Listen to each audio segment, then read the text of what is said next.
ഇന്ന് തയ്യാറാക്കി കാണിക്കാൻ പോകുന്ന റെസിപ്പി വഴുതനങ്ങ വറവലാണ്. ഒരു പ്രാവശ്യം എന്തായാലും നിങ്ങൾ ഇതുപോലെ ഒന്ന് തയ്യാറാക്കി നോക്കണം. നാടൻ വഴുതനങ്ങ കിട്ടുകയാണെങ്കിൽ ഉറപ്പായും വാങ്ങി ഈ രീതിയിൽ തന്നെ തയ്യാറാക്കി ചോറിനൊപ്പം കഴിച്ചു നോക്കൂ. എത്ര കഴിച്ചാലും നമുക്ക് മതി വരില്ല. കഴിക്കും തോറും നമുക്ക് ചോറ് ഇനിയും കഴിക്കണം എന്നുള്ള ഒരു തോന്നലാണ് ഉണ്ടാവുക. അത്രയ്ക്കും രുചിയാണ് വഴുതനങ്ങ ഇതുപോലെ തയ്യാറാക്കിയാൽ.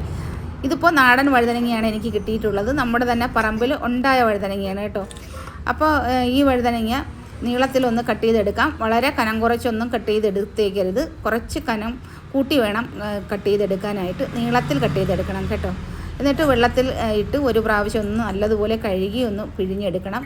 വഴുതനങ്ങയുടെ ഒരു കറുത്ത ഒരു ചുവയുണ്ടല്ലോ, അതൊന്ന് പോയി കിട്ടാനാണ് ഇതുപോലെ ഒന്ന് വാഷ് ചെയ്തെടുക്കുന്നത്. എന്നിട്ട് എണ്ണ ചൂടാക്കി 1/2 സ്പൂൺ കടുകിട്ട് നമുക്ക് പൊട്ടിക്കാം.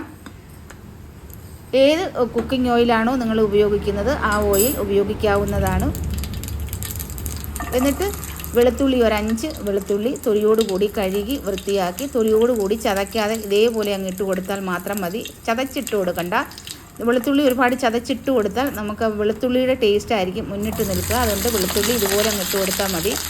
വഴുതനങ്ങയോടുകൂടി വഴുതനങ്ങ വേകുമ്പം വെളുത്തുള്ളിയും വെന്ത് കിട്ടും. എന്നിട്ട് വെളുത്തുള്ളി കൂടി ചോറിനോടൊപ്പം ഒന്ന് മിക്സ് ചെയ്ത് കഴിച്ച് നോക്കണം കേട്ടോ. വെളുത്തുള്ളി എടുത്ത് കളഞ്ഞേക്കരുത്. അതുകൂടി ചോറിനോടൊപ്പം ഒന്ന് മിക്സ് ചെയ്ത് കഴിച്ച് നോക്കൂ. നല്ല രുചിയാണ്. എന്നിട്ട് വഴുതനങ്ങ ഇട്ട് നമുക്കൊന്ന് ഇളക്കി യോജിപ്പിച്ചതിന് ശേഷം ആവശ്യത്തിന് ഉപ്പ് കൂടി ചേർത്ത് കൊടുക്കാം. നിങ്ങളുടെ രുചിക്കനുസരിച്ച് ഉപ്പ് ചേർത്ത് കൊടുക്കാം. 1/2 ടീസ്പൂൺ മഞ്ഞൾപ്പൊടി കൂടി ചേർത്ത് ഇളക്കി യോജിപ്പിച്ചതിന് ശേഷം നമുക്കൊരു 2 മിനിറ്റ് ലോ ഫ്ലെയിമിൽ അടച്ചു വയ്ക്കാം.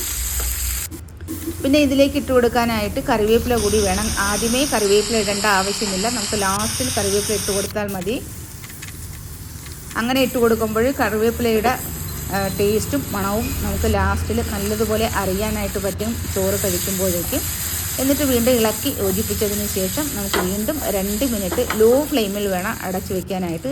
ലോ ടു മീഡിയമിലൊന്നും വയ്ക്കേണ്ട, വളരെ ലോയിൽ മാത്രം വെച്ച് കൊടുത്താൽ മതി. ഇങ്ങനെ ലോ ഫ്ലെയിമിൽ ഇരുന്ന് പെട്ടെന്ന് ഇത് വെന്ത് കിട്ടും.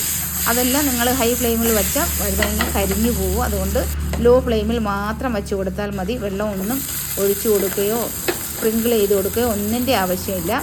1/2 സ്പൂൺ മുളക് പൊടി ചേർത്ത് കൊടുക്കാം.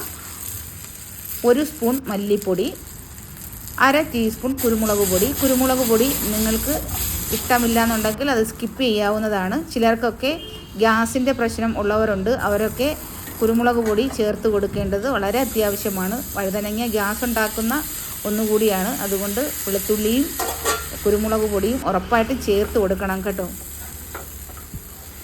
ഇതിലേക്ക് ഒരു ഉരുളക്കിഴങ്ങ് കൂടി ഞാൻ ചേർത്ത് കൊടുക്കുന്നുണ്ട്. ഇത് സെപ്പറേറ്റായിട്ട് വേവിച്ചെടുത്തതിന് ശേഷമാണ് ഞാനിപ്പോൾ ഇതിലേക്ക് ആഡ് ചെയ്ത് കൊടുത്തിട്ടുള്ളത്.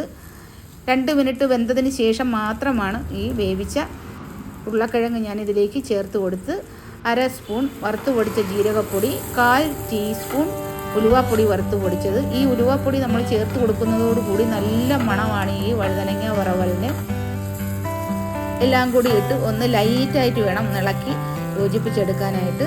ഒരുപാടങ്ങ് ഫോഴ്സായിട്ട് ശക്തി എടുത്തൊന്നും ഇളക്കി കൊടുക്കരുത്. വഴുതനങ്ങ ഉടഞ്ഞു പോകും, അതിൻ്റെ ഷേപ്പൊക്കെ മാറിപ്പോകും. ഇതൊന്നും ഉടയാതെ നല്ല നീളത്തിൽ നല്ല രീതിയിൽ ഇപ്പോൾ കിട്ടിയിട്ടുണ്ട്.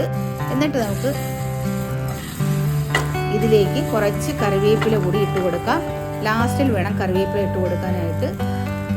1 മുറി നാരങ്ങയുടെ നീര് കൂടി ഒഴിച്ചു കൊടുക്കാം. നാരങ്ങ നീരില്ല എന്നുണ്ടെങ്കിൽ പുളി ഒരൽപ്പം വെള്ളത്തിൽ മിക്സ് ചെയ്തതിന് ശേഷം അത് ലാസ്റ്റിലൊന്ന് ചേർത്ത് കൊടുക്കാം. എന്നിട്ട് ഇതുപോലെ ഒന്ന് ഇളക്കിയതിന് ശേഷം അടച്ചു വെച്ച് ഒരു 30-40 സെക്കൻഡോളം അടച്ചു വെച്ചാൽ മാത്രം മതി.